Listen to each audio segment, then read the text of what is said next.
तुमचे बालपण कसं गेलं? 9वी पर्यंतच माझं शिक्षण झालं. शिकायची इच्छा असताना देखील मला कुठेतरी काम करायची जबाबदारी पडली. काम करायची वेळ आली. मग मी थोडं थोडं वडिलांसोबत थोडं शिकत हमाली मी शिकलो आणि मी हमाली काम करायला लागलो. लहान भावाला हमाली करून डॉक्टर बनवलं. मोठा भाऊ शिकत तो हमाली करत शिकत ग्रॅज्युएशन पूर्ण केलं मोठ्या भावानं. सुरुवातीच्या काळात आम्हाला संजय भोकरे वस्ताद साहेबांनी खूप आधार दिला. एकाच घरात एक एनसीपी मध्ये आहेत, एक बीजेपी मध्ये आहेत. मग बरोबर. एकाच घरात दोन पार्ट्या कशा काय? आता हा प्रश्न सुद्धा मला काय वाटतंय की जर ह्या भागातल्या लोकांचे प्रश्न सोडवण्यासाठी डबल पॉवर लागत असेल तर काय हरकत आहे. तुमच्या दोघांमध्ये कधी वाद होत नाही की बीजेपी चांगली का एनसीपी चांगली ह्याच्यावर? इथं बऱ्याच डॉक्टरांचं मतदान आहे इथं. हो. तर त्यांच्यासाठी तुम्ही काय करू इच्छिता? डॉक्टरांच्या संरक्षणासाठी मला खूप प्रयत्न करायचे. टास्क फोर्स नेमायची. आपल्याला काय करता येईल म्हणजे जेणेकरून ह्या इथल्या नागरिकांना त्याचा फायदा होईल?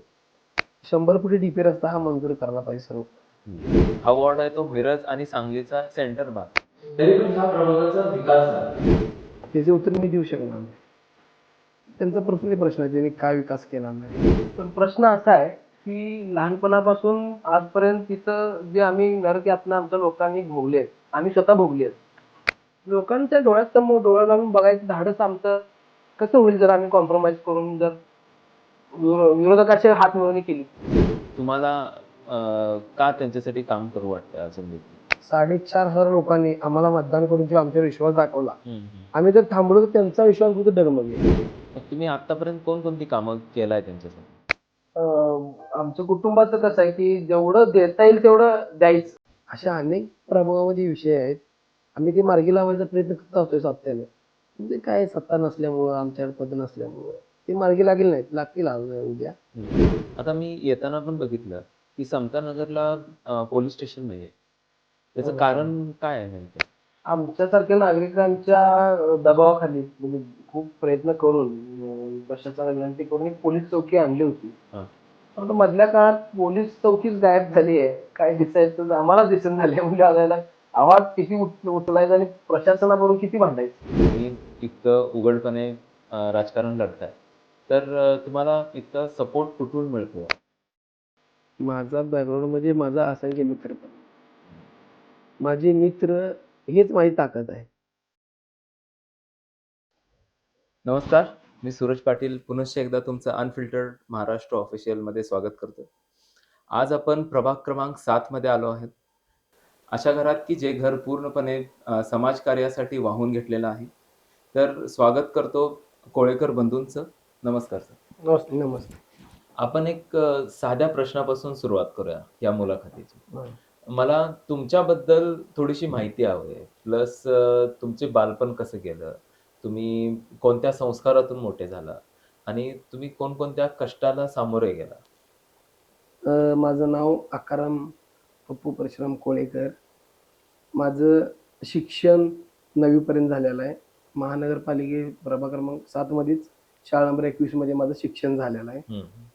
त्यानंतर 9वी पर्यंतच माझं शिक्षण झालं. त्यानंतर आमच्या वडिलांचा एक छोटासा अपघात झाला. त्या टायमाला छोटंसं कुटुंब होतं आमचं. लहान भाऊ शिकत होता, मोठा भाऊ शिकत होता. त्यामुळे वडिलांचा अपघात झाल्यामुळे मला कामाला जायची वेळ आली आमच्या कुटुंबावर. माझी शिकायची इच्छा असताना देखील मला कुठेतरी काम करायची जबाबदारी पडली. काम करायची वेळ आली. त्यासाठी मी MIDC मध्ये आज पौष्टिक आहार म्हणून कंपनी होती कॅटल पेढीची. त्या ठिकाणी मी 4 ते 12 शिफ्ट चालवल्या. ₹60 मला पगार होता त्या टायमाला. तसंच अजूनही कंपनी टायसन कंपनी आहे MIDC मध्ये. तिथं पाट्या टाकल्यात मी. काळ्या मातीच्या त्या वाळूच्या पाट्या टाकायच्या, ₹80 पगार दवा. तिथं ₹60 भेटलं म्हणून ₹80 ला गेलो. तिथून बरेच दिवस सेंटरिंग काम केलं. तिथून मग मी थोड्या दिवसांनी डायरेक्ट हमालीलाच गेलो. सांगली रेल्वे मला धक्क्यावर माझे वडील हमाली करत होते. मग मी थोडं वडिलांसोबत थोडं शिकत हमाली मी शिकलो आणि मी हमाली काम करायला लागलो. मी मग वडिलांसोबत हमालीला जायला लागलो. हमालीमध्ये काम करायला लागलो. पुढं मग लहान भावाला हमाली करून डॉक्टर बनवलं. मोठा भाऊ शिकत तो हमाली करत शिकत ग्रॅज्युएशन पूर्ण केलं मोठ्या भावानं. आणि असं आमचं आहे एकूण. 10 बाय 10च्या भाड्याच्या खोलीत आम्ही राहत होतो. म्हणजे जेव्हा 8वी 9वीचं माझं शिक्षण चालू होतं म्हणजे 10 बाय 10ची खोली ती पण भाड्याची. एका बाजूला की गॅस ठेवला की आम्ही सगळे एका वेळेला जेवायला सुद्धा बसू शकत नव्हतो. बरोबर. एक जण जेवायचं, आई म्हणायची एक एक जण जेवायला बसा, अशी अवस्था होती. त्या परिस्थितीमध्ये ठरवलं की बाबा काहीतरी करायचं आहे, स्वतःचं अस्तित्व निर्माण करायचं आहे.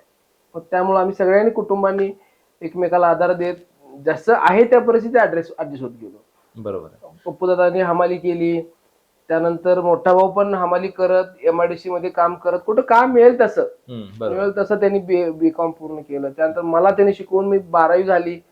अक्षरशः क्लासेसला पैसे नव्हते म्हणून क्लासेसला गेलो नाही. क्लासेसचा ट्रेंड होता ना, बरोबर. की सायन्सला जायचं शिकायचं आहे तर क्लासेस पाहिजेत. पण आर्थिक परिस्थिती अडचणी असल्यामुळं कसं बसं 12वी पर्यंतची फी त्यांनी भरली होती. त्यानंतर गुलाबराव पाटील मेडिकल कॉलेजला मला BHMS ला ऍडमिशन मिळालं, तेही या वॉर्डातच आहे. मग तिथनं मी नाईटला मी सुरुवातीला ऍक्च्युली कंपाऊंडर म्हणून काम केलं. म्हणजे डॉक्टर भडबडे जुने मिरजेतले फार जुनं हे आहे, प्रस्थ आहे. 4थी 5वी पिढी त्यांची डॉक्टर की आहे. आजही त्यांचे भडबडे सरांचा दवाखाना आहे मिरजेमध्ये, रेडिओलॉजिस्ट आहेत ते. त्यांच्या एक छोट्या क्लिनिक मध्ये कंपाऊंडर म्हणून गेलो. तिथं गोळ्या बांधणं म्हणा किंवा उधारी गोळा करणं, झाडणं ही सुरुवात केली. तेव्हा मला कळालं की आपण पण डॉक्टर होऊ शकतोय. बरोबर आहे. मग त्यानंतर मेडिकलला BHMS ला ऍडमिशन झालं. त्यातनं नाईट डेला कॉलेज करून मी नाईटला एक्सपिरियन्ससाठी जातो डॉक्टर परम शेट्टी सरांच्याकडे. खूप मोठ्या मनाचे आणि प्रसिद्ध असे डॉक्टर विनोद परम शेट्टी सर, आपल्याला माहिती असेल. बरोबर. त्यांच्या मार्गदर्शनाखाली थोडं थोडं ट्रेनिंग घेत घेत सरांनीच मला खूप मदत केली. मग शिकवण्यासाठी आता तसं ते माझे वैद्यकीय गुरुच आहेत. आणि मग पृथ्वीराज पाटील साहेबांच्या मार्गदर्शनाखाली राजकीय थोडीशी वाटचाल सुरू केली. बरोबर. आणि असा हळूहळू प्रवास सुरू झाला. आता मी तर पाहतोय की तुमचा प्रत्यक्षरूपी राजकीय वारसा काही नाहीये. मग तुम्ही ह्या राजकारणात कसं काय आला किंवा राजकारणाची सुरुवात कशी झाली? एक असा प्रसंग घडला आमच्यावर. आमचा मित्रांचा फ्रेंड सर्कल होता. एका आमच्या मित्राचं वाल्नेसवाडी कॉलेजवर भांडणं झाली, मुलांची भांडणं झाली. समोरचे 2-4 मुलांनी, बेतलेमनगर मधल्या मुलांनी 2-4 त्या मुलाला मारलं. त्याचा मला फोन आला. आम्ही चौकातून 30-40 जणी त्या बेतलेमनगर परिसरात जाब विचारण्यासाठी गेलो. तुम्ही त्यावेळी काय करत होता? त्या टाइम मी हमाली करत होतो. हमाली कामच करतो, पण तो आमचा मित्र फ्रेंड सर्कल होता ना. कुणाच्याही अडचणीला जायचं आम्हाला पहिल्यापासून सवय की एकामेकाच्या अडचणीला जाऊन जायचं. एखाद्यानं फोन केला की त्या ठिकाणी जाऊन त्याचं काय बघायचं, ही सवय मला पहिल्यापासून. ते फोन आल्यानंतर आम्ही सर्व फ्रेंड मित्रजणी गेलो तिथे जाब विचारण्यासाठी. बाबा तुम्ही का मारला ह्या मुलाला, काय प्रॉब्लेम होता? तर त्या ठिकाणी बादशाबाजीत वादावादी झाली. त्यांनी आम्हाला मारलं, आम्ही त्यांना मारलं. हा प्रसंग पोलीस स्टेशन पर्यंत गेला. पोलीस स्टेशन मध्ये गेल्यानंतर आम्ही ज्यांच्यासोबत आमची भांडणं झाली होती त्यांचं आणि आमचं आम्ही बाहेर बसून मिटवलं. आमचंही चुकलंय, तुमचंही चुकलंय, कुठेतरी आमचं बी चुकलंय, तुमचं चुकलंय, आपण आपापसात मिटवूया. आम्ही मिटवायला तयार झालो, परंतु काही कुणाच प्रेशर आलो मला माहित नाही ना पोलीस स्टेशनवर. ते पोलिसांनी ऐकायलाच तयार नाही. पोलीस नाही, गुन्हा आम्ही नोंद करणार, नोंदच केला. त्यांनी गुन्हा नोंदच केला. मग आम्ही अक्षरशः म्हणलं आम्ही बाहेर मिटवायला तयार आहे आणि तुम्ही गुन्हा दाखल करताय म्हणजे काय, कोणतं तर आम्हाला दाबण्याचा प्रयत्न केला. त्यावेळेस या भागातील स्थानिक लोकप्रतिनिधींनी आम्हाला दाबण्याचा प्रयत्न केला. त्यामुळं एक तिथून आलो. माझी मोटरसायकल, आमच्या घरातील 2 मोटरसायकल आणि 2-3 मोटरसायकल, 6 मोटरसायकल पोलिसांनी जप्त केल्या. त्या अक्षरशः आम्हाला साध्या गाडी सोडवायला आम्हाला 6-6 महिने हेलपाटे लागली. आम्ही जे वकील दिला, वकीलही समोरच्या राजकीय लोकांनी मॅनेज केला. लवकर गाडी सोडू नये म्हणून त्यांनाही, त्या वकिलालाही मॅनेज करून त्यांनी गोल केला. नंतर माझे काका अंकुश कोळेकर नगरसेवक होते, त्यांना जरा या गोष्टीचं माहिती होतं. त्याला मी जाऊन भेटलो, अशी घटनागाडी त्यांनी मला खवळली, तू माझ्यापर्यंत का आला नाहीस? मग काकांनी एक दुसरा वकील दिला आम्हाला. वकील 1500 आमच्या गाड्या सुटल्या. मग त्या आम्हाला कुठेतरी वाटायला लागलं की बाबा आपल्यावर अन्याय व्हायला, कुठेतरी या लोकांसाठी आपण काहीतरी करायला पाहिजे.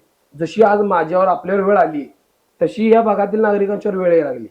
या लोकांसाठी काहीतरी आपल्याला करायला पाहिजे. या लोकांसाठी काही शुल्लक कारणावरून काही कुणालाही दाबादाबी राजकारण होत होतं या भागामध्ये.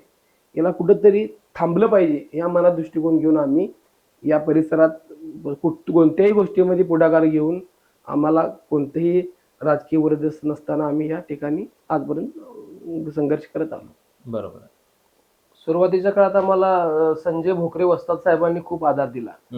की तुम्ही चांगले कार्यकर्ते आहात, तुम्ही हे सामाजिक काम करताय तर तुम्ही करत राहा, तुम्हाला कुठं अडचण आली तर मी उभा आहे. हम्म. तर खूप मी मानतो वस्ताद भोकरे साहेबांना की बरोबर. त्यांनी आमच्या अडचणीला ते उभे राहायचे. हम्म, हम्म. आजही ते आम्हाला मान देऊन आमच्या ह्याला, आणि आम्ही त्यांचा साहेबांचा शब्द ओढणत नाही. हम्म. मग आता एकाच घरात एक एनसीपी मध्ये आहेत, एक बीजेपी मध्ये आहेत. मग बरोबर. एकाच घरात दोन पार्ट्या कशा काय? आता हा प्रश्न सुद्धा खर तर भरपूर आमच्या सहकाऱ्यांना या भागातील नागरिकांना पडलाय. पण मला काय वाटतंय की जर ह्या भागातल्या लोकांचे प्रश्न सोडवण्यासाठी डबल पॉवर लागत असेल तर काय हरकत आहे. हे प्रश्न, आमचा उद्देश राजकारणात हा आहे की बाबा कुठंतरी आमच्या संपर्कातल्या नागरिकांचे सहकाऱ्यांचे प्रश्न सुटावेत. आता मी राजकारणात काम करत असताना सोशल डॉक्टर सेलमध्ये पण विशेषतः मी काम करतो, डॉक्टरांच्या प्रश्नावर काम करतो. तर मला थोडंसं ते जे सहकार्य लागलं पृथ्वीराज बाबांच्या नेतृत्वामध्ये मला जावं लागते, आणि त्यातून मी तिकडे गेलो तरी आमच्या सहकार्यांची कामं होत्यातच ना. आणि शेवटी आपल्या आपल्या नेत्यावर प्रेम आहे. शेवटी आम्ही दोघं भाऊ रक्ताना असलो, घरात आम्ही अगदी शेवटी रक्ताचं नातं आहे, त्यात काही प्रश्नच नाही. राजकारणाची कितीतरी पुढे आहे ते, पण शेवटी आपल्या आपल्या नेत्यावर प्रेम असतं आणि त्यांच्या मार्गदर्शनाखाली आपण काम करत असतो. तुमच्या दोघांमध्ये कधी वाद होत नाहीत की बीजेपी चांगली का एनसीपी चांगली ह्याच्यावर? अगोदर कसं होतं, कधी-कधी. 1 महिन्यापूर्वीपर्यंत मी पण काँग्रेसमध्ये होतो. आताच गेलाय भाजप. महाविकास आघाडी आमच्या घरात होती या भागातली. हं.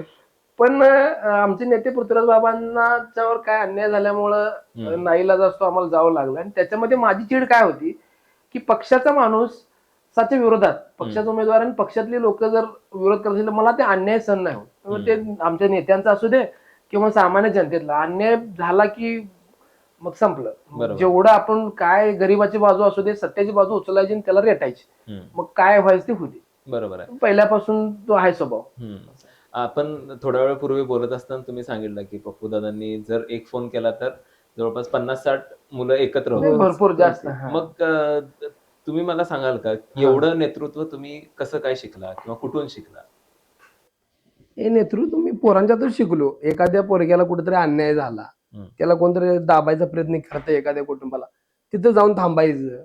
का बाबा अन्याय करतो त्याला, का जाब विचारायचा. एका पोरग्यासाठी मी जाब विचारला तर ते पोरांना पटायला लागलं ना, बाबा कुठेतरी माझ्यासाठी झटणारा कोणतर आहे. ती पोटं माझ्यासोबत सगळी यायला लागली. असं काही नाही, म्हणजे कुठेही जरी मला पहिलीपासून असं कुठेतरी एखाद्या ठिकाणी अन्याय जरी व्हायला लागला तर मी रस्त्याने जरी जाताना जर गाडीवर कुठे वाद चालला तर मी गाडी थांबवतो. काय झालंय काय नाही मिटवून जायचं, असं माझा स्वभावच आहे. ओके. मग आता तुम्ही जे आता इलेक्शन लढवणार आहे, मग तुम्ही एनसीपीतून हो. इच्छुक NCP. उमेदवार आहात तुम्ही. हो. मग आता जे समतानगरची हालत आहे, प्रभाग क्रमांक 7ची जी हालत आहे, ती रस्ते नाही आहेत, ह्याला ड्रेनेजचे problem ड्रेनेजचा आहे. प्रॉब्लेम आहे, असे बरेच असंख्य प्रॉब्लेम आहेत. बस येत नाही, म्हणजे बस येत साधी नाही, सुविधा लहान बस येत फार नाही. एखादं गार्डन नाही आहे छोटस. हा. भरपूर प्रॉब्लेम आहेत या भागामध्ये. रोज असं पाणी देखील या भागामध्ये रोजच्या रोज दररोज येत नाही. महापालिकेने पाणी देखील रोजच्या रोज येत नाही या भागामध्ये. रस्ते सगळे अरुंद आहेत. एखादा अपघात घडला, घर आग लागली समजा, मोठी गाडी अग्निशमन यायचा प्रॉब्लेम आहे. मग ह्याच्यावर तुम्ही जर तुम्हाला निवडून दिलं जनतेने तर ह्याच्यावर तुम्ही कसं मात करणार, काय करणार? 100% मी सर्वप्रथम जे रस्ते आहेत ते अरुंद करून घेणार. रुंद करून घेणार. रोजच्या रोज दररोज या भागामध्ये सकाळ संध्याकाळ पाणी यायला पाहिजे, पाण्याची व्यवस्था करणार. स्ट्रीट लाईट असतील या भागामध्ये, एखादं नानी पार्क बांधणार. या भागामध्ये एखादी सरकारी व्यायामशाळा बांधणार. आज कित्येक मुलांना व्यायामशाळा करण्यासाठी बाहेर जावं लागते, जिम जायला लागते. या भागात मोफत व्यायामशाळा चालू करणार. काही लोकांसाठी तालीम, लोकांची इच्छा आहे तालीम बांधावं या भागामध्ये, तालीमही बांधायची माझी इच्छा आहे. तालीम बांधणार मुलांसाठी, लहान मुलांसाठी. ओके. आणि डॉक्टर साहेब तुम्ही मला म्हणाला होता की इथं बऱ्याच डॉक्टरांचं मतदान आहे इथं. हो. तर त्यांच्यासाठी तुम्ही काय करू इच्छिता? प्रभाग क्रमांक 7 हा मिरज शहराचा गाभा आहे. बरोबर. कारण मोठं रेल जंक्शन जे आहे, देशभर प्रसिद्ध असं मिरज रेल्वे जंक्शन आहे, ह्या वार्डमध्ये आहे. प्रमुख रेल्वे बस स्टँड आहे, दोन्ही बस स्टँड, शहरी आणि मोठं बस स्टँड, ते या वार्डात आहे. त्याचबरोबर मिरज शहरातलं मेन जे क्रीडांगण आहे, छत्रपती शिवाजी महाराजांचं नावानं स्टेडियम आहे, ते या वार्डात आहे. आणि त्याच्याबरोबर मिरज शहरातले प्रमुख सगळे रुग्णालय आहेत, पूर्वापार जे मिरजेला वैद्यकीय पंढरी म्हणून नाव पडले हे बरेच हॉस्पिटलच्या वार्डमध्ये आहेत. माझ्या मते ह्या डॉक्टरांचं आता पहिल्यासारखं आता राहिलेलं नाहीये. डॉक्टर फील्ड ही सेफ राहिलेली नाहीये. कारण सामाजिक कार्यकर्ते भासवणारे खरे सामाजिक कार्यकर्ते बाजूलाच राहिले. जे ढोंगी लोक येऊन डॉक्टरांना त्रास द्यायला लागलेत बिलाच्या संदर्भात. म्हणजे डॉक्टर भयभीत आहे सध्या की प्रॅक्टिस करायची का काय करायचं. आणि तुम्ही बघताय आता कॉर्पोरेट हॉस्पिटल उभे व्हायला सगळे डॉक्टर एकत्र. ह्याचं कारण हेच आहे की मानसिक त्रास डॉक्टरांना खूप व्हायला लागलाय. त्यानंतर हळूहळू प्रशासनाकडून सहकार्य जे हवं होतं, पार्किंगचे विषय असतील. आता शेवटी एक हॉस्पिटल काय करणार आहे, ठराविक पार्किंग स्पेस बनवतं. बरोबर. पण हे जिथनं 5-6 जिल्ह्यातून पेशंट येतात, त्यामुळे त्या लोकांची सोय करणं गरजेचं आहे प्रशासनानं. ती काय केलेली दिसत नाही. त्यामुळे त्यासाठी डॉक्टरांच्या संरक्षणासाठी मला खूप प्रयत्न करायचे आहेत. विशेषतः म्हणजे एक टास्क फोर्स नेमायची. महापालिकेच्या प्रशासनाकडून तर आम्ही करू शकतो ना, निदान जर निवडून आलो तर, की त्या जे सहकार्य करतील, जे रुग्णांना गायडन्स हवा असेल, पार्किंगच्या संदर्भात काही लोकांना प्रश्न असतात की ते लावले की लगेच ट्रॅफिक पोलिसांचा त्रास होतो. बरोबर. त्याची सोय नसेल तर लोक गाड्या कुठे पार्क करणार ना. सोय करा कुठंतरी. कारण दवाखाने हे ठराविक जवळजवळ दवाखाने आहेत ना, त्यामुळे तिथं एकाच ठिकाणी जवळ एवढं पार्किंग अवेलेबल होत नाही. तर आजूबाजूला एखादा मोठा स्पेस करून कॉमन पार्किंग एरिया वगैरे असं करणं गरजेचं आहे. तसे प्रयत्न मी नक्की करेन. आणि डॉक्टरांचा भयमुक्त डॉक्टर हे उभा राहण्यासाठी नक्कीच टास्क फोर्सची नेमणूकसाठी मी प्रयत्न करणार आणि त्यांना हेल्पलाईन करण्यासाठी. आता मी पण बघितलं की आपल्या इथं प्लॉटचं रेट पण भरपूर कमी. हो. तर प्लॉटचं रेट वाढण्यासाठी आपल्याला काय करता येईल, म्हणजे जेणेकरून ह्या इथल्या नागरिकांना त्याचा फायदा होईल?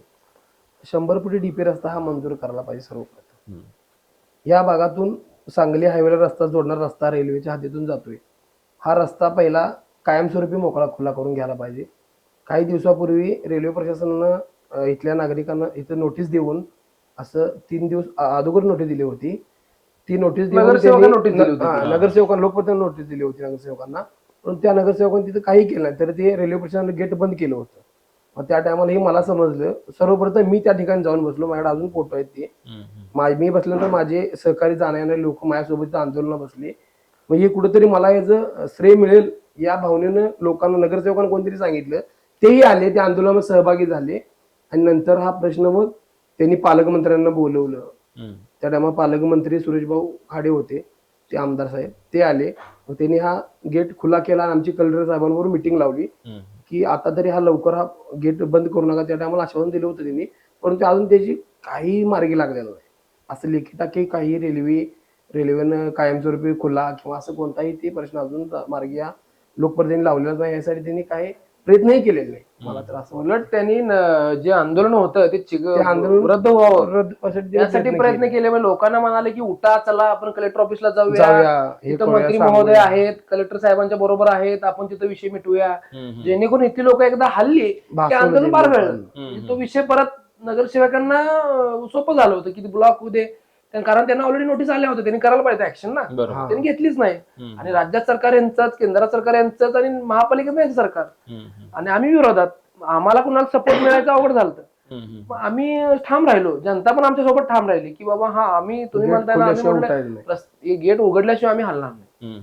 आणि तात्पुरतं मलमपट्टी झाली त्याच्यावर, पण तो त्याला पर्यायी मार्ग म्हणून जो डीपी रोड जो सांगलीला जोडणार आहे, या भागातून जाणार 100 फुटी डीपी रोड 100 फुटी, तो जर झाला तर नक्की प्रश्न सुटेल आणि डायरेक्ट कनेक्टिव्हिटी होईल. मिरज जो आपला हायवे आहे, मिरज शहरातून जो मेन सोलापूर रोडला टच होणारा, त्या हायवे पासून इकडे विश्रामबागला डायरेक्ट हसने आश्रमकडे जाणारा रस्ता, हा रस्ता झाला तर आम्हाला चांगले भाव येतील ना प्लॉटला. बरोबर. कारण हे शेजारच्या प्लॉटला तुम्ही बघितला तर 15 लाख रुपये रेट चालू आहे. वाल्मिसवाडी साईडला इकडे बघितला तर 20 नंबर वॉर्ड आहे, 19 नंबर वॉर्ड आहे, इकडं 20 लाख रुपये रेट चालू आहे. मिनिमम 20 लाख आहे. आणि आमच्या इथं 8 लाखच्या वर रेटच जात नाही.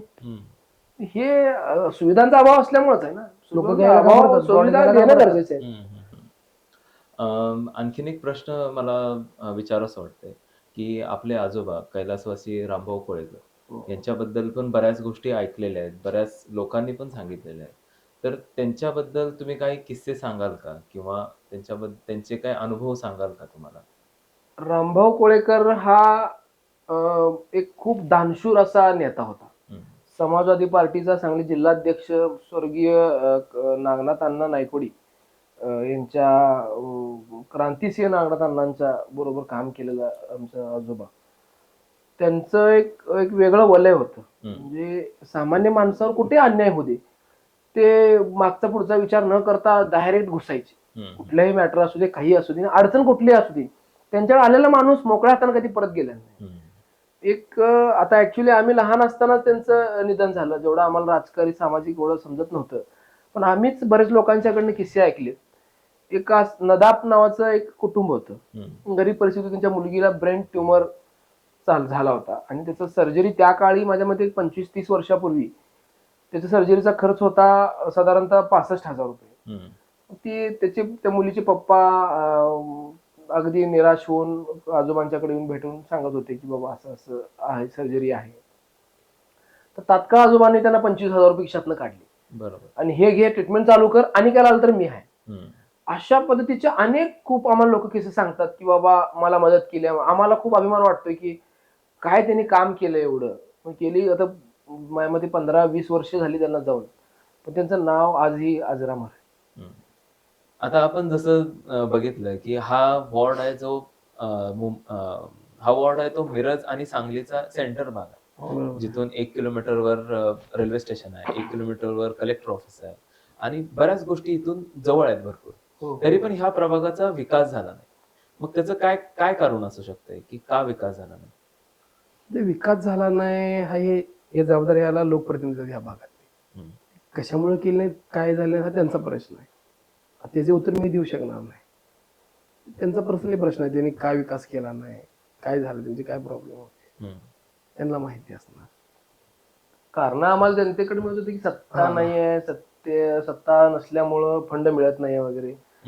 पण मागच्या टर्म मध्ये बघितला तर ह्या प्रभागानं आम्हाला महापौर दिला, बरोबर, उपमहापौर दिला आणि काही काळ प्रभाग समिती सभापती दिला आणि राज्यात आणि केंद्रात सत्ता असणाऱ्या पक्षाकडचं दिला. पण मला वाटतंय कुठेतरी प्रयत्न कमी पडले. तुम्हाला असं वाटतंय का पार्सिलिटी झाली म्हणून?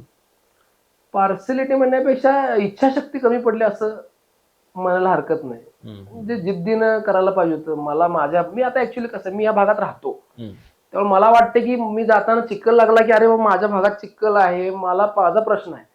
तर स्थानिक नगरसेवक भागात राहतच नाहीयेत, त्यांच्या पायाला चिखल लागतच नाही, ते सिटीच्या सेंटरला राहतात. त्यामुळं कदाचित त्यांना आठवण झाली नसेल इथल्या चिखलाची आणि परिस्थितीची. आणि त्यांचे प्लॉट कधीच विकले गेलेत या भागात. त्यांनी प्लॉटिंग व्यवसाय आहे त्यांचा. त्यांचा मेन उद्योगच हा व्यवसाय त्यांचा प्लॉटिंगचा आहे. आणि ह्या भागात जवळपास ते 2.5-3 एकर प्लॉटिंग केल्यानंतरच त्यांनी ह्या भागात एंट्री केली. आणि ओळखीचे पै पाहुणे म्हणून हमाल थोडीशी आणली आणि थोडीशी हमाल सगळी संख्या वाढली या भागात. मग रेल्वे रिटायर्ड लोक इकडे आली. म्हणजे तुम्हाला म्हणजे जे तुमचे प्रतिनिधी आहेत ते ह्या भागात राहतच नाही? लोकप्रतिनिधी राहत नाही. गेली आता 30 वर्षाच्या पूर्वीपासून नगरसेवक ऑफिस वगैरे नाही. जसं आम्हाला कळतंय तसं जे नगरसेवक आहेत त्यांचं ऑफिस नाही. रात्री अपरात्री किंवा काय कधीच इकडं आलेलं दिसत नाही. एवढं मात्र दिसतंय बघा, एखादी मयत झाली की मयत झाल्यानंतर घरच्यांना साठवण करायला इथले प्रतिनिधी येताना आम्हाला दिसत. मग इथली लोक त्यांना निवडूनच का देतात? काय कारण आहे? त्याचं मूळ कारण माझ्या दृष्टिकोनातून सक्षम विरोधक मिळाला नसावा त्यांना.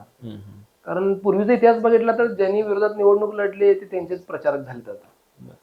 आता ते काही कारण, त्याला प्रत्येकाचं पर्सनल लाईफ आहे, कुणाचा प्रचार करायचा, कोण लोकशाही आहे. पण मला वाटतं की विरोध कमी पडला. पण आम्ही तर गेली मागची 5 वर्ष झालं ताणून धरले अगदी. म्हणजे होईल तेवढं. त्यामुळं तर आता सध्या तर तुम्ही ह्या पूर्वीच्या निवडणुका बघितला, त्याच्या पूर्वीची कामं बघितली, आता बघितला तर मला खासदार फंडातून आता एक मागच्या महिन्यामध्ये काम करायचं होतं 10 लाखाचं. एक रस्ता मी मंजूर केला होता. जाऊन बघतो त्याचं ऑलरेडी उद्घाटन झालंय. अजून इकडं फिरलो, इकडे विचारलं, ते म्हणले इथलं पण काम झालंय. म्हणलं हे आम्हाला खरं मजा वाटते, म्हणजे आनंद वाटतोय की बाबा आम्ही राजकारणात एंट्री केल्यापासून आम्हाला एकच काम आम्हाला मिळालंय खासदार फंडातून, ते करायला आम्हाला रस्ता शिल्लक नाही. आणि वाईट याचं वाटतंय की हे रस्त्याची कामं निवडणुकीच्या तोंडावर होतात. आमची काही आम्हाला काय वेटीस धरताय, तुम्ही राहत नाही ते नाही, आमच्या सामान्य माणसाला आधी रस्ता करून द्या ना. म्हणजे अगदीच निवडणुकीपर्यंत का वेट करताय? मग आता जर समजा तुम्हाला एवढे प्रश्न आहेत, मग तुम्ही आता उभारणार आहे, मग जनतेनं असं का पकडू नये की जसे पहिलाचे विरोधक त्यांना सामील झाले, तुम्ही का सामील होऊ शकत नाही? आता सत्तेत जायचं असतं तर तेव्हाच कॉम्प्रोमाइज होऊ शकलो असतो. पण प्रॉब्लेम असा आहे की जन्मापासून सगळं आयुष्य ह्या भागात गेलं.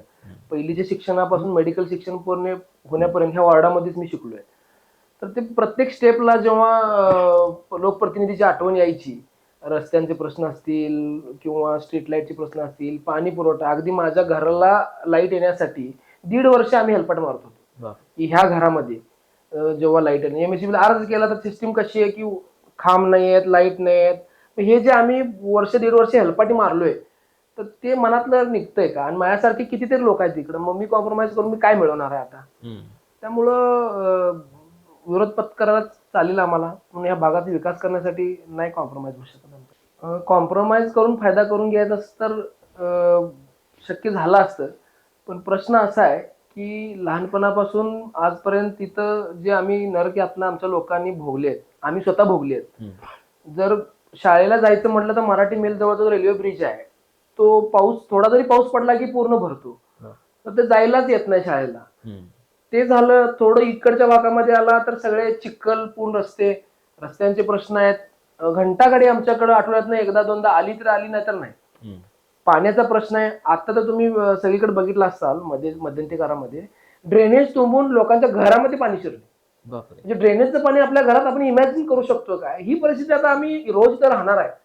लोकांच्या डोळ्यासमोर डोळं घालून बघायचं धाडस आमचं कसं होईल जर आम्ही कॉम्प्रोमाइज करून जर विरोधकाचे हात मिळवणी केली तर. त्यामुळे ह्यात आम्हाला शक्य नाही आहे ते बघणं. आपल्यासोबत कोळेकर परिवारातील आणखीन एक महिला सामाजिक कार्यकर्त्या जॉईन करत आहेत.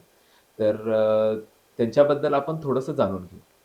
नमस्कार वहिनी. नमस्कार. थोडंसं तुमच्याबद्दल थोडक्यात माहिती सांगाल का आपल्या प्रभागातील लोकांना किंवा आपल्या सांगली मिरज मधील लोकांना?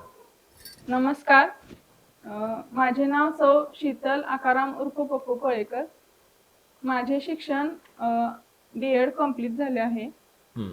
वहिनी, मी असं ऐकलंय की पप्पू कोळेकर म्हणजे तुमचे मिस्टर त्यांनी म्हणजे त्यांच्या आग्रहाखातीर तुम्ही D.Ed कम्प्लीट केलं. म्हणजे लग्नाआधी तुमचं 12वीच फक्त पूर्ण झालं होतं. त्यानंतर तुम्ही D.Ed कम्प्लीट केलं आणि ते नुकतंच पूर्ण केलंय तुम्ही. मग ह्यानंतर तुम्हाला काय करायचं आहे? मग तुम्ही आता जर समजा इलेक्शनला उभारला, तुम्हाला तिकीट मिळालं, तुम्ही निवडून आला, तर इथल्या प्रभागासाठी तुम्ही काय कराल? मला बाहेर जाऊन नोकरी करण्यापेक्षा माझ्या प्रभागातील महिलांना सक्षम बनवायचे आहे. महिला बचत गटाच्या माध्यमातून रोजगार उपलब्ध करून द्यायचा आहे व माझ्या प्रभागातील लहान मुलांना चांगले संस्कार मिळावेत म्हणून त्यांच्यासाठी बालसंस्कार वर्ग तसेच सांस्कृतिक व क्रीडा क्षेत्रातील प्रगती होण्यासाठी चांगले क्षेत्र उपलब्ध करून द्यायचे आहे. शासनाच्या सर्व शासकीय योजनांचा लाभ माझ्या प्रभागातील सर्व महिलांपर्यंत पोहोचवण्याचा मी प्रयत्न करेन. माझ्या प्रभागातील एखाद्या महिलेवर अन्याय झाला किंवा तिचा शारीरिक छळ होत असेल तर तिच्यासोबत आवाज उठवून माझे पूर्ण कुटुंब त्यांच्यासोबत कायम खंबीरपणे उभे राहील. तुम्ही बऱ्याच गोष्टी महिलांसाठी करू इच्छुक आहात. पण ह्याच्या पहिला तुम्ही कोणत्या गोष्टी केल्या आहात का महिलांच्या डेव्हलपमेंटसाठी किंवा महिलांच्या प्रगतीसाठी? आम्ही संक्रांती निमित्त हळदी कुंकवाचा कार्यक्रम ठेवला होता. त्यामध्ये सर्व महिलांना बोलवून हळदी कुंकू तसेच त्यांचं आरोग्य तपासणी शिबिर सुद्धा घेतलं होतं. आणि समाज प्रबोधन करणारे असे बरेच उपक्रम आमच्या प्रभागामध्ये राबवण्याचा आम्ही कायम प्रयत्न करतो. आमच्या विस्तारित भागामध्ये शाळेचा मोठा प्रश्न आहे, कारण शाळेची दुरावस्था आहे. आमच्या म्हणजे प्रभागामधून बाहेर जातात शिकण्यासाठी मुलं. तीच मुलं आमच्या प्रभागामध्येच चांगल्या पद्धतीचं उत्तम दर्जाचं शिक्षण घ्यावेत यासाठी आम्हाला एक चांगलं शिक्षण त्यांना द्यायचं आहे. म्हणजे आमच्याच प्रभागामध्ये त्यांना एक चांगल्या दर्जाचं शिक्षण उपलब्ध करून द्यायचं आहे. तसेच आम्ही विधवा महिलांसाठी पेन्शन योजना राबवण्याचं पण काम केलं आहे. तसेच अनेक अशिक्षित महिलांना कामासाठी उन्हातान्हात रानात जावं लागतं. त्यांना म्हणजे सावलीखाली बसून एखादं घर बसल्या काम उपलब्ध करून द्यायचा आम्ही प्रयत्न म्हणजे आमच्या प्रभागातील तसेच सांगली मिरज मधील कोणत्याही महिलेचा कोणतीही समस्या असेल त्यांनी आमच्याशी संपर्क करावा किंवा त्यांनी येऊन आम्हाला सांगितले तर आम्ही त्यांची समस्या सोडवण्याचा नक्कीच प्रयत्न करेन.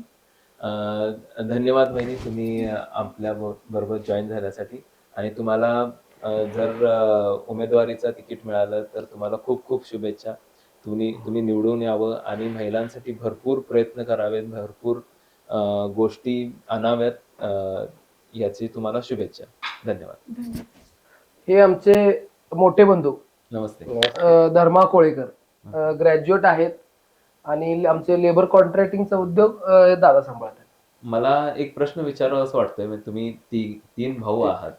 बऱ्याच समाजात मी बघतोय की 2 भाऊ असतील, 3 भाऊ असतील तर पटत नाही त्यांचं, जास्त करून वेगवेगळे राहतात.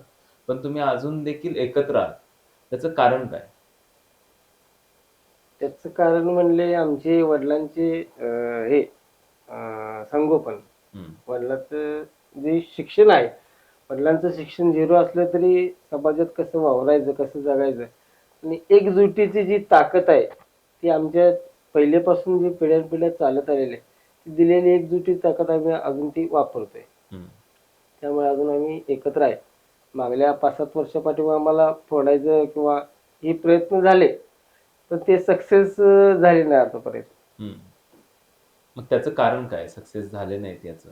तेच एकजुटीपणा आमच्या तिघांचा. आमच्या ज्या तिघांमध्ये जे काही निर्णय होईल कशा बाबतीत ते आम्ही एकामेकाला विचारून वडिलांना विचारून ते सगळे निर्णय आम्ही एकजुटीने घेतोय. आम्ही हे तिघं भाऊ नाही, आम्ही खास एकदम असा मित्र आहे. त्यामुळं हे कुणाला फोडणं काय शक्य नाही आणि त्यांनी प्रयत्न पण करू नये, हे तुम्हाला शक्य होणार नाही. आणि आमच्यात कसं आहे भावाभावात की एखाद्यानं समजा चूक झाली तर दुसऱ्याने त्याला समजून सांगितल्यावर त्याला माफी मागायची आणि चूक करायची नाही. बरोबर.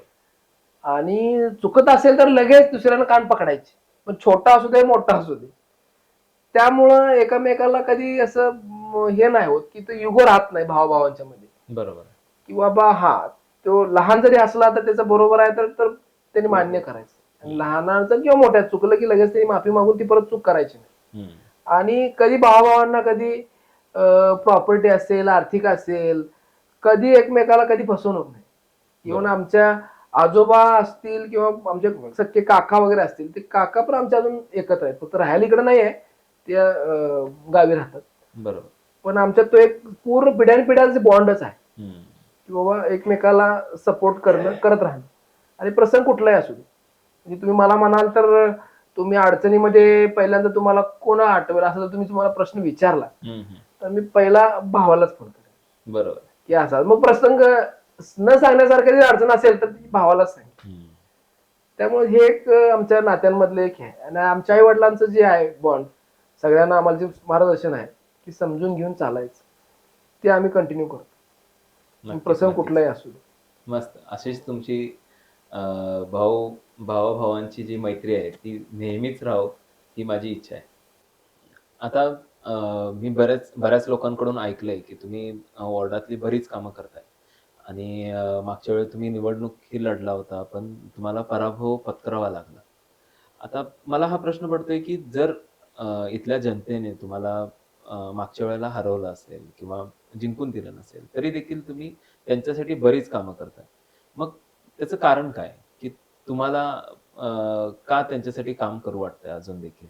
नाही, मला असं वाटलं की माझी वहिनी होती गेल्या वेळेस इलेक्शनला, आम्हाला पराभव स्वीकारला लागला, परंतु आम्ही पहिल्यांदा इलेक्शन लढवून देखील आम्हाला या भागातील 4,500 लोकांनी आम्हाला मतदान करून जो आमच्यावर विश्वास दाखवला, आम्ही जर थांबलो तर त्यांचा विश्वास कुठे डगमगेल. त्या लोकांनी आम्हाला एवढे विश्वासानं मतदान केले त्यासाठी आम्ही लढायलाच पाहिजे. आणि ते अजून यावेळेस आम्ही लढून लोकांची सेवा करून कामं करून ते कुठे त्यांचा विश्वास जिंकून आणि परत आमचा विजय होईलच की असं काही नाही. मग तुम्ही आतापर्यंत कोणकोणती कामं केलाय त्यांच्यासाठी? तर सांगायचं झालं तर तुम्हाला बघा, कोविडच्या काळामध्ये मी 500हून अधिक गरजूंना मी जीवनावश्यक वस्तूचे किट वाटप केले. या भागामध्ये 25 ते 30 मोतीबिंद डोळ्याची शस्त्रक्रिया सगळ्या मोफत करून दिल्या आमच्या राष्ट्रवादी पक्षाकडून. एक अजून तसं मला सांगायला गेलं तर एक घटना अशी आहे की आमच्या भागातील एक निकम मावशी म्हणून होत्या, आमच्या आईच्या त्या मैत्रिणी होत्या. त्या शेतामध्ये ह्याला भांगराला कामाला गेल्या होत्या. तिथं विजेचा शॉक लागून त्यांचा म्हणजे लाईट 12 पाऊस पडला होता, एक तिथं विजेचा शॉक लागून त्यांचा मृत्यू झाला. तो मृत्यू झाल्यानंतर तिथं मला समजतात मी तिथे गेलो, आमच्या भागातील बरेच सर्व लोक होते तिथं आले होते. तिथं आम्ही एक आंदोलन केलं की बाबा याला जबाबदार कोण, या अधिकाऱ्यांवर गुन्हा दाखल झाले पाहिजे मनुष्यवधाचा. असा आम्ही दंगा घालून त्या नातेवाईकांना त्या प्रशासनाकडून एक 5 ते 7 लाख रुपये देण्याचा आम्ही भाग पाडला. हा एक सांगायसारखा प्रश्न आहे. आणि सांगायचं झालं तर तुम्हाला माझ्या शेजारी जिथं साठे मावशी म्हणून राहतात, साठे आजी, त्यांचा असाच मध्यंतरी कालावधीमध्ये एक शॉर्ट सर्किट झालं होऊन त्यांच्या घरातील जेवणाची सर्व वस्तू त्यांचं म्हणजे काय त्यांचे कपडे वगैरे सगळे असतील सगळे जळून अक्षरशः खाक झाले होते. अक्षरशः मी जेव्हा बघायला तर माझ्या डोळ्यात पाणी आलं होते. आजी रडत बसल्या होत्या, माझ्याही डोळ्यात 2 मिनिटं शॉकिंग झालो. त्या टायमाला आम्ही पुढाकार घेऊन त्यांना जेवणाची वस्तू लागणार त्या दिल्या होत्या. आम्ही आवाहन केलं होतं आमच्या फ्रेंड सर्कलला, मित्रपरिवारांना की सोशल मीडियाच्या माध्यमातून त्याही लोकांनी भरभराटून त्यांना असं मदत केली की ते एकदम आनंदी म्हणजे नंतर त्यांच्या तोंडावर हसू आलं. तेच आम्हाला कुठेतरी समाधान वाटतं. आणि सांगायचं झालं तर या भागातील 50 ते 60 कुटुंब मी निर्व्यसनी केले, व्यसनापासून त्यांना अलिप्त केलेला आहे. आमच्या कुटुंबाचं कसं आहे की जेवढं देता येईल तेवढं द्यायचं.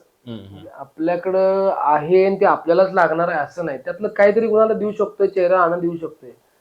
तर आम्ही बाबासाहेब आंबेडकरांच्या जयंतीला मोठं आरोग्य शिबिर भरवून अनेक लोकांचं मोफत haemoglobin testing, blood pressure testing, त्यांना मोफत औषध वाटप करण्यापर्यंत MD डॉक्टर कॅम्पच्या ठिकाणी आणून आम्ही त्यांना रोग निदान करून दिलं होतं. बरेच आपलं हॉस्पिटल विश्रामबागला तिथं बऱ्याच लोकांच्या एकदम तुटपुंज्या खर्चामध्ये ना नफा ना तोटा या बेसिसवर सोनोग्राफी, इको वगैरे अशा टेस्टिंग, ॲडमिटचा खर्च आणि 24 तास कधी आम्ही मेडिकलच्या बाबतीत आम्ही हजर राहतो.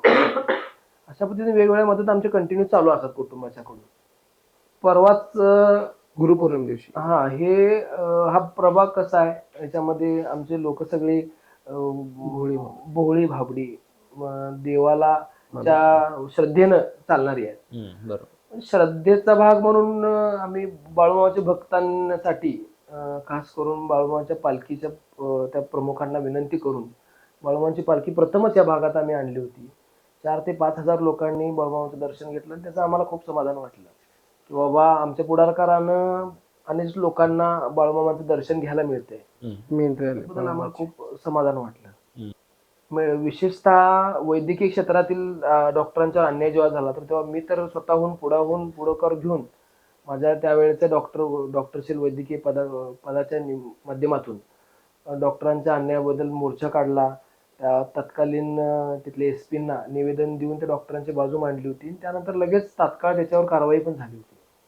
तर अशा पद्धतीचे डॉक्टरांचे प्रश्न असतील किंवा सामान्य माणसांचे प्रश्न असतील, ऍडमिशनचे विद्यार्थ्यांचे प्रश्न असतील, आमच्या पृथ्वीराज बाबांच्या मार्गदर्शनानं त्यांच्या नेतृत्वाखाली मी बऱ्याच मुलांना ऍडमिशनसाठी खूप सहकार्य केले. ह्यामध्ये कसं आहे, विद्यार्थी आहेत त्यांना करायचं असते पण ट्रॅक मिळत नाही. मग थोडंसं आम्ही त्या बॅकग्राऊंड मधनं आलोय, पण आज आमच्यामुळं कोणतरी अजून शिकलं पाहिजे, आमच्यासारखं पुढं कोणतरी गेलं पाहिजे, शिक्षणानं कुटुंबाची प्रगती झाली पाहिजे, त्यासाठी मार्गदर्शन माझं कंटिन्यू चालू राहते. किंवा तुम्ही व्यसनापासून दूर कसं राहायचं, अभ्यासाला कसं महत्व द्यायचं, जिद्द सोडायची नाही. जरी कॉम्पिटिशन असलं की तुमच्यात जर कला असेल तर तुम्ही नक्कीच मिळवू शकता. आणि तुम्हाला कोणाचं गायडन्स लागतो, मोटिवेशन लागतं, तर ते देण्यासाठी आम्ही नक्कीच प्रयत्न करतो. अशा अनेक प्रभागामध्ये विषय आहेत, आम्ही ते मार्गी लावायचा प्रयत्न करत असतोय सातत्यानं. म्हणजे काय सत्ता नसल्यामुळं, आमच्याकडे पद नसल्यामुळं ते मार्गी लागेल नाहीत, लागतील आज नाही उद्या. परंतु आम्ही सातत्यानं या भागाच्या विकासासाठी कायम प्रयत्नशील पाठपुरावा करत असतो. बरोबर. आता मी येताना पण बघितलं की समतानगरला पोलीस स्टेशन नाहीये. त्याचं हो. कारण काय आहे नेमकं? आमच्यासारख्या नागरिकांच्या दबावाखाली म्हणजे खूप प्रयत्न करून प्रशासनाला विनंती करून एक पोलीस चौकी आणली होती. हां. परंतु मधल्या काळात पोलीस चौकीच गायब झाली आहे. काय दिसायचं आम्हालाच दिसेना झाले म्हणजे आम्हाला आवाज किती उचलायचा आणि प्रशासनाबरोबर किती भांडायचं. तुम्हाला कुठे कंप्लेंट करायची असेल, काय करायचं असेल, काय प्रॉब्लेम झाला, तर तुम्ही कुठे जाताय? आता इथं हा भाग सगळा महात्मा गांधी पोलीस चौकीच्या अंडर येतो. पण ते पोलीस स्टेशन खूप लांब आहे. हं. म्हणजे MIDC रोडला आहेत. हम्म. गांधी चौकातून पुढं MIDC रोडला गेल्यावर इथं खूप लांब आहे. तसं नागरिक मग तसं धाडस करायला जातच नाहीत कंप्लेंट करायची म्हणलं तर. आता मध्यंतरी चोरी झाली इथं असं म्हणजे प्रॉब्लेम्स खूप आहेत पण त्याला सोल्युशन काढायला कोण प्रयत्न करत नाही आहे. आता इथल्या लोकांसाठी बेसिक गरजा आता इथं काय काय प्रोव्हाइड करायला पाहिजेत, जे की केल्या नाही? विशेषतः या भागात कसं आहे चोऱ्यांचं प्रमाण हल्ली वाढले. हं. CCTV सगळीकडे बसवले पाहिजेत. ह्या भागाला बसची सुविधा नाही आहे. हं. आता यातले मुलं असतील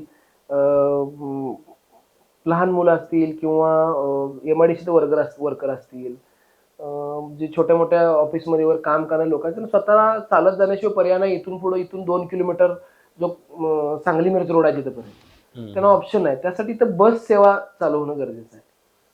त्याचबरोबर शाळेची एक सुविधा फार गंभीर आहे इथं. म्हणजे महानगरपालिकेची शाळा आहे ती नगर परिषद असल्यापासून भाड्याच्या जागेत आहे, रेल्वेच्या तिरसीच आहे. हं. हं.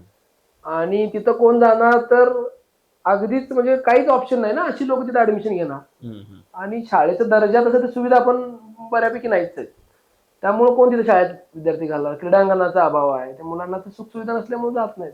आम्हाला त्याचं दुःख वाटतं की बाबा इथं आम्ही त्या शाळेतच शिकलोय. हं. बरोबर. पण तसं प्रत्येक विद्यार्थ्याला सुविधा दिल्याशिवाय तो होणार नाही ना मोठा.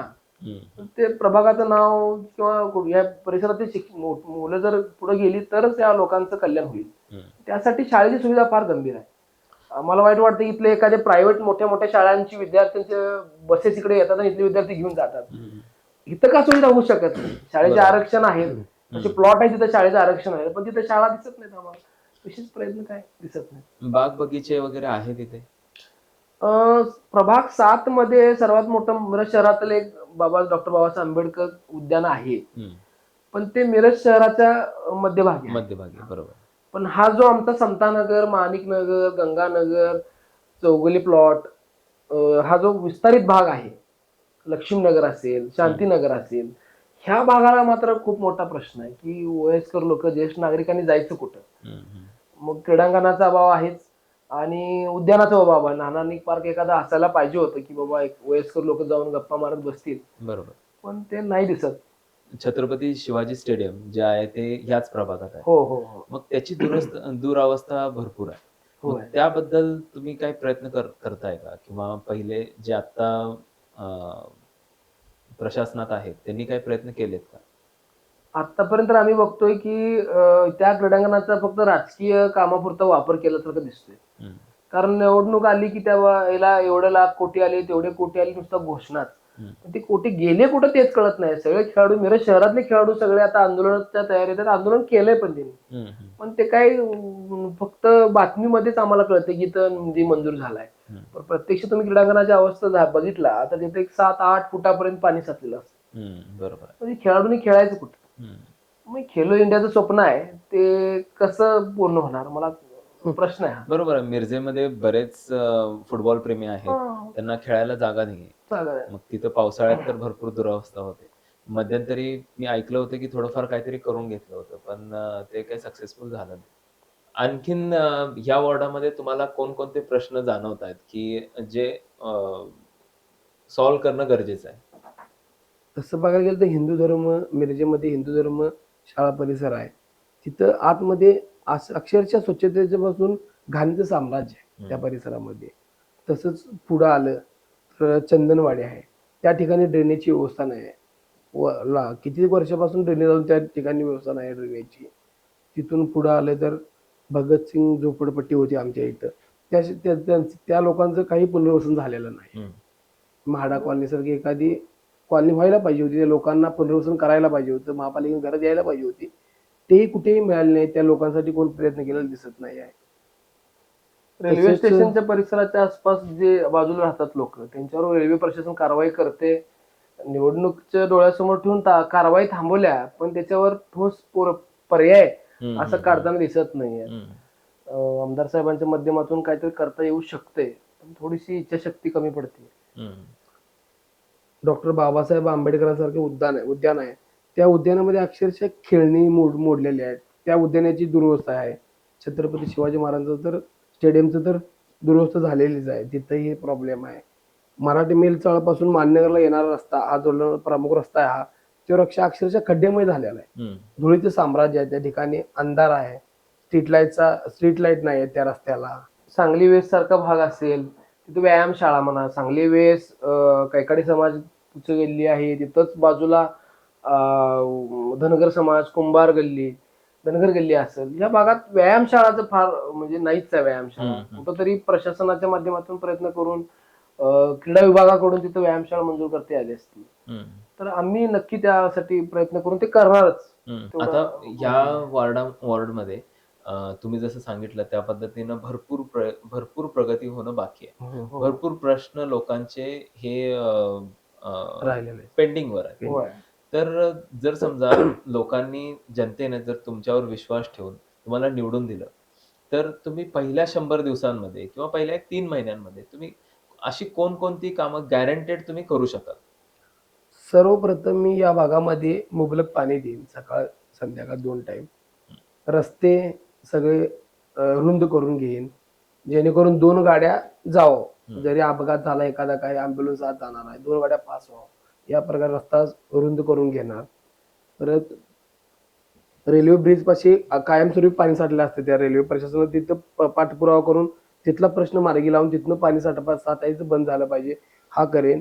रेल्वे ब्रिज पासून त्या मराठी मेट्रोचा रस्ता अक्षर चिक्कल अंधारात आहे, तिथं स्ट्रीट लाईन लावून तिथं उजेड करून तो रस्ता क्लिअर करून घेणार, डांबरीकरण त्या रस्त्याचं करून घेणार. परत मिरजेमध्ये मुलांना जिमची व्यवस्था करून देणार.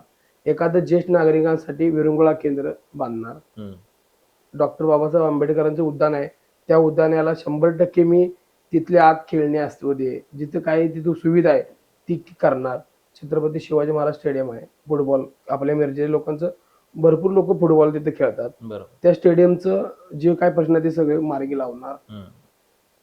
तसेच या भागामध्ये ड्रेनेजची व्यवस्था आहे, ड्रेनेजची व्यवस्था मार्गी लावणार.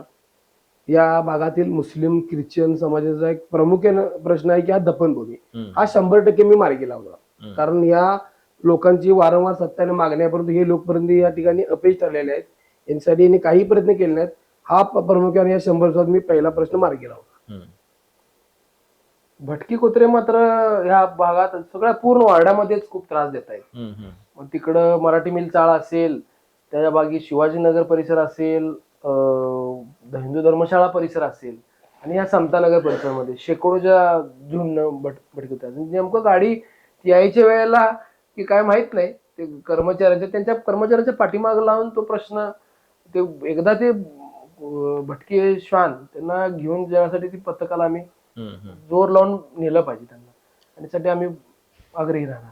या भागामधील तरुणांना नोकरी नाही आहे, 100% मी रोजगार मेळावा घेऊन जास्तीत जास्त तरुणांना कसं नोकरी देता येईल हा प्रयत्न करणार. लोक विचारतील की आम्ही तुम्हाला निवडून देऊ, पण तुम्हालाच का निवडून द्यायचं, ह्याचं तुम्ही उत्तर देऊ शकाल?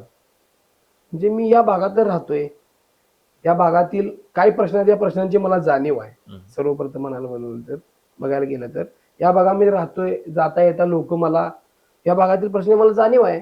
जाता येता मी धुळीच्या साम्राज्यामधून जातोय, लोकांना पाणी प्यायला भेटत नाही दररोजच्या रोज, रस्ते अरुंद, ड्रेनेजची व्यवस्था, ते या भागात राहत असल्यामुळे या प्रश्नांची मला जाणीव आहे. आणि हे मी 10 मिनिटात एखादा व्यक्तीने मला जर कॉल केला तर मी 10 मिनिटात त्यांच्या ठिकाणी पोहोचू शकतोय. हा प्रमुख प्रश्न आमचे जे प्रश्न आहेत तेच या लोकांचे प्रश्न आहेत. बरोबर. दुसऱ्यासाठी फारसं काय कारण नाही, स्वतःच्या घरासाठी आपण केलं तर या परिसराचं नंदनवन व्हायला वेळ लागत नाही. त्यामुळे मतदारांना आम्हाला कळकळीची विनंती आहे की आम्हाला मागच्या वेळी पण तुम्ही खूप आशीर्वाद दिलाय, भरभरून मतदान दिलंय, पण यावेळी दुर्दैवानं आम्ही अनुभवाच्या कमीमुळे आम्हाला पराभव स्वीकारला, पण आम्ही खचलो नाही. आम्ही तिघजण भाऊ, आमचे आई वडील, आम्ही कुटुंब सगळं जनसेवेमध्ये सातत्यानं प्रामाणिकपणे प्रयत्न करत असतो. जेवढं जास्त सहकार्य करता येईल, मार्गदर्शन करता येईल, आधार देता येईल याचा प्रयत्न करतोय. तर एवढ्या वेळेला आम्हाला नक्कीच ह्या प्रभागातील मायबाप, जनता संधी देतील, मला खात्री आहे, विश्वास आहे. आम्ही त्यांचा विश्वास मोडणार नाही. ते विश्वासात पात्र राहून त्यांचे जे आम्ही जेवढे बोलतोय तेवढं करून दाखवण्याची जिद्द आमच्यामध्ये आहे आणि आम्ही ते करून दाखवू. मला आणखीन एक प्रश्न विचारू वाटतोय की तुमचं बॅकग्राऊंड नसताना, राजकीय बॅकग्राऊंड नसतानाही तुम्ही इतकं उघडपणे राजकारण लढताय. तर तुम्हाला इतका सपोर्ट कुठून मिळतोय आणि तुम्ही कसं काय यामध्ये सर्व्हाइव्ह करताय? माझा बॅकग्राऊंड म्हणजे माझा असंख्य मित्र परिवार. हम्म. माझे मित्र हेच माझी ताकद आहे. आणि माझ्याकडे असे असंख्य जीवाभावाचे मित्र आहेत की ते माझ्यासाठी अर्ध्या रात्रीला तयार असतात. मी एक जरी कॉल केला तर माझ्यासाठी ते असे धावून येतात. हम्म. म्हणजे एक भाऊ म्हणून त्यांच्या जीवावर मी इलेक्शन, ताकद मला ही मिळते आणि त्यांच्या जीवावर मी इलेक्शन जिंकतो. हम्म. असं विरोधकांनी असे किती जरी त्यांना ऑफर दिली, आम्हीच दाखवली की माझी जीवाभाऊ सहकारी मित्रांना फोडण्याचा प्रयत्न केला, परंतु ते नाही त्यांना जमलं आणि ते जमणारही नाही. त्यांना माझं ओपन चॅलेंज आहे, माझी मित्र फोडून दाखवावे. एक माता मित्र फोडून दाखवावा. हम्म. माझ्यासोबत जे असणारे आहेत ना, त्याला माहिती आहेत, ते फोडून दाखवावे त्यांनी, नाही कुठं. तीच माझी ताकद आहे आणि त्यांच्या जीवावरच मी इलेक्शन लढतोय. सगळं जे काय ते माझ्या मित्राच्या जीवावरच मी करतो. हम्म. आता जसं डॉक्टर साहेब मला म्हणालेले की तुमचे कार्यकर्ते नाहीत, तुमचे भाऊ आहेत, म्हणजे ते जीवाभावाचे भाऊ आहेत. मग तसंच तुम्ही सगळ्या लोकांना, तुमच्या कार्यकर्त्यांना जवळ घेऊन राहिलाय, त्यामुळं तुमची ताकद आणखीन वाढत चाललेली आहे. हो, जे कार्यकर्ते आहेत आमचे जीवाभावाचे भाऊच आहेत. बरोबर. एक आम्ही मित्र परिवार म्हणजे आम्ही कुटुंब म्हणूनच राहतोय. त्यांना जरी काटा लागला तर मला दुःख येते आणि मला जरी काटा लागलं त्यांना दुःख येते, असे माझे मित्र आहेत. हम्म. त्यामुळे त्यांच्या जीवावरच जे काही मी जे आजपर्यंत इथवर आलोय, करतोय आणि करत राहणार, हे मी मित्रांच्या जीवावरच करतो. बरोबर. आणि त्यांच्या जीवावरच मी इलेक्शन येणारी जिंकेली असा मला विश्वास आहे. नक्कीच. त्यांचे मित्र आमचे असे आहेत की काय कार्यक्रम घ्यायचा आहे, काय नियोजन करायचं आहे, तर सगळ्यांना माहिती आहे. आता फारसं काय असं उत्पन्न नाही आहे की बाबा आमचं खूप बॅकिंग आहे आर्थिक वगैरे. पण मित्र म्हणतात की पप्पूदा तुम्ही फक्त सुरुवात करा, बाकी आम्ही करतो. हम्म. म्हणजे स्वतःच्या खिशातनं पैसे घालून पप्पूदाला पाठबळ देणारे जीवाभावाची मित्र आहेत. बरोबर. हे कुठं पैसे देऊन मिळत नाहीत आणि अगदी हृदयापासून मदत करणारे मित्र आहेत. बरोबर. दिवस बघत नाहीत, रात्र बघत नाहीत. मागची निवडणूक अख्ख्या पूर्ण आमच्या मित्रांनी काढली. हम्म. म्हणजे आम्हाला कुठलाही त्रास न देता, कुठलीही अपेक्षा न ठेवता की दिवस रात्र ते काम करत होते. प्रत्येक मतदारापर्यंत पोहोचणे, त्याचं स्लिप देणे, त्यांना घरातून बाहेर काढणं, त्यांना कसं मतदान करायचं हे दाखवायचं काम आमच्या खऱ्या मित्रांनी केले. त्यामुळं तर त्यांना आम्ही म्हणजे नमन आहे आमच्या मित्रांसमोर. आणि त्यांच्यासाठी आम्ही काही पण असू दे, म्हणजे त्यांना काही अडचण लागू दे, आम्ही आमचं अडचण बघत नाही. पहिला त्यांची अडचण, मग आमची. तुम्ही फॅमिली बद्दल तर सांगितलं की तुमच्या घरामध्ये आई वडील आहेत, मुलं आहेत, तुमच्या धर्मपत्नी आहेत. तर आता मला जाणून घ्यायचंय की तुमचे आई वडील आता सध्याला काय करतात आणि ते पहिला काय करत होते? खरी परिस्थिती अशी आहे की आमच्या आई वडिलांचं शिक्षण नाही, पण त्यांच्यासारखे संस्कार आणि त्यांच्यासारखा अनुभव आम्हाला दुसरं कोणी दिला नाही. बरोबर. शिक्षण जरी नसलं तरी तुम्ही कमवून खावा, तुम्ही कोणाला त्रास देऊ नका. पैसे येतील जातील, पद येईल जाईल, सत्ता येईल जाईल, पण तुम्ही जमिनीवर राहायचं. हम्म. अडचणीतला कोणी असू दे, कधी येऊ दे, त्याला तुम्ही मोकळ्या हाताने परत पाठवू नका आणि कधीही कुणाला फसवू नका. ही शिकवण आमच्या आईंनी वडिलांनी दिली. आई आणि वडील हमाली करायचे. आता वडिलांनी हमाली बंद केल्या, पण आता आमचे जनावर आहेत, जनावरांचं वैरण पाणी ते करतात. आमच्या कुटुंबाला दूध सिपूर जेवढं लागेल तेवढं दूध ते देण्यासाठी जनावर सांभाळतात. आई आमची आज देखील शेतात काम करते. म्हणजे आता तसं गरज नाही आहे तेवढं, पण कष्टाची सवय आमच्या पूर्ण कुटुंबाला आहे. बरोबर. इथल्या आजूबाजू जेवढे शेत आहे ते प्रत्येक शेतामध्ये आमच्या आईनं काम केले. जे काय असेल ते आहे, प्रामाणिकपणे करणे आणि कष्ट करून जगणे, हे आमच्या आई वडिलांचा संदेश आम्हाला कायम राहिला आहे. त्यामुळे आम्ही सुद्धा त्यांचा कधी शब्द मोडत नाही आणि त्यांनी दिलेला मेसेज जो संदेश आहे त्याच्या बरोबरच आम्ही काम करतो. मला आणखीन एक तुम्हाला विचारू वाटतंय, की जर समजा तुमचे आज आजोबा असते, म्हणजे रामभाऊ कोळेकर साहेब असते, तर तुम्ही त्यांच्याशी बोलू शकला असता. एक एक छोटंसं वाक्य बोलू शकला असता, तर ते काय बोलला असता? माझे आजोबा रामभाऊ कोळेकर हे खूप धाडशी आणि दानशूर व्यक्तिमत्व होते. आज खरं आजोबांची आठवण येते. मी म्हणेन की आजोबा आज तुम्ही हवा होता. तुम्ही जर असता तर आम्हाला अजून बळ मिळालं असतं आणि आम्ही खरोखर तुमचा वारसा चालू ठेवलाय आणि चालू ठेवेल. जर समजा लोकांना तुम्हाला काहीतरी संदेश द्यायचा असेल, तुमच्या प्रभागातील लोकांना काहीतरी सांगायचं असेल, तर तुम्ही काय सांगाल? आता मला या जनतेला, मायबाप जनतेला एवढंच सांगायचं आहे की गेल्या पंचवार्षिकमध्ये आम्ही नवीन होतो. आमची वहिनी होती गेल्या वेळेस, नावामध्ये प्रॉब्लेम होते, महारगोडे होते, कोळेकर नव्हतं, जरा चेंजेस होते. परंतु यावेळेस स्वतः आम्ही असणार आहे, मी किंवा माझी मिसेस. तुम्ही सर्वांनी गेल्या वेळेस 4,500 मतदान दिलं होतं. यावेळेस भरभरून मतदान करून मला विजयी करशिला ही मला सगळ्याकडे तुम्हाला खात्री आहे, अपेक्षा आहे. आणि मी आजपर्यंत तुमच्याशी तुमचं प्रश्नावर आवाज उठवत आलोय, आवाज उठवत राहीन आणि इथून पुढे पप्पू कोळेकर 24 तास तुमच्या प्रश्नांसाठी काम करत राहील. आज मला बोलू वाटतंय, की तुमच्या घरी येऊन मला खूप छान वाटलं आणि तुमच्या पूर्ण फॅमिलीला भेटून, तुमच्या वडिलांना भेटून, तुमच्या सगळ्या पूर्ण मुलांना वगैरे भेटून मला खूपच छान वाटलं आणि बराच प्रभागाचा विकास करणं बाकी आहे, हे मला दिसतंय आणि तुम्ही त्याबद्दल पाठपुरावा घेताय. वारंवार तुम्ही पाठपुरावा घेताय. तुमची फॅमिलीचं जे स्ट्रगलमधून गेला त्याबद्दल आपण जाणून घेतलं आणि तुम्ही जनतेसाठी इथल्या लोकांसाठी असू दे किंवा बाहेरच्या लोकांसाठी असू दे, तुम्ही 24 तास अवेलेबल राहताय. कोणताही प्रश्न असू दे, तुम्ही त्यांना टाळत नाही. त्यांच्या मदतीला जाताय. त्याबद्दल मला खूप छान वाटलं आणि मी अपेक्षा करतो, की तुम्हाला तिकीट मिळणारच आहे, हे तर खात्रीच आहे आणि इथली लोक जनता तुम्हाला साथ देतील व तुम्हाला निवडून आणतील आणि तुमच्यासोबत तुम्ही भरपूर त्यांचे डेव्हलपमेंट कराल, इथल्या प्रभागाचं डेव्हलपमेंट कराल, अशी माझी अपेक्षा आहे आणि तुमच्यासोबत बोलून मला खूप छान वाटलं.